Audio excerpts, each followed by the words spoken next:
Hi there, welcome to Study with Rishi. This is 10-minute system design.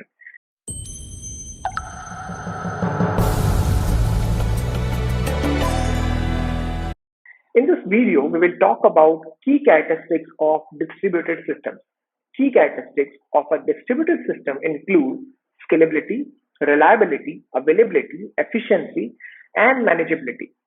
First, let's talk about scalability. Scalability is the capability of a system, process, or a network to grow and manage increased demand. Any distributed system that can continuously evolve in order to support the growing amount of work is considered to be scalable. There are two popular types of scalability. One is horizontal scaling, second is vertical scaling. Horizontal scaling means that you scale by adding more servers, more number of servers into your pool of resources. Whereas vertical scaling means that you scale by adding more power, CPU, RAM, storage to an existing server.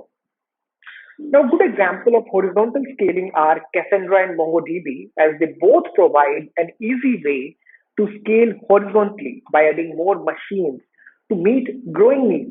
Similarly, a good example of vertical scaling is MySQL, as it allows for an easy way to scale vertically by switching from smaller machines to bigger machines. However, this process of switching often involves downtime.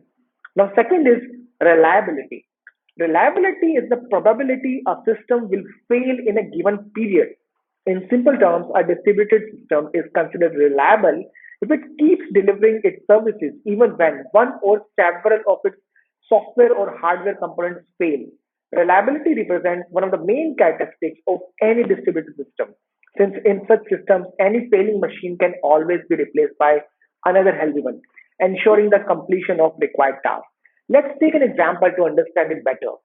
Let's take an example of a large electronic e-commerce store like Flipkart or Amazon, where one of the key requirements is that any user transaction should never be cancelled or lost due to a failure of the machine that is running that transaction.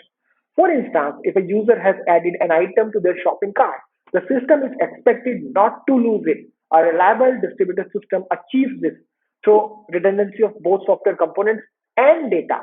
If the server carrying that user shopping cart fails, another server that has exact replica of the shopping cart should replace it. This is reliability. Now let's talk about availability. Availability is the time a system remains operational to perform its required function in a specific period. It is a simple measure of percentage of time that a system, service, or machine remains operational under normal conditions. And a server that is running without much downtime is said to have high availability.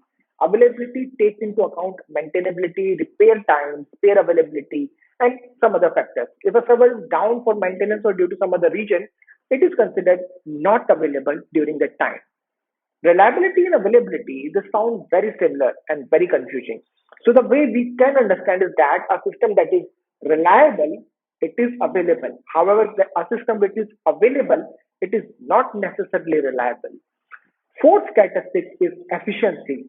To understand how to measure the efficiency of a distributed system, let's assume we have one operation that runs in a distributed manner and delivers a set of items in result.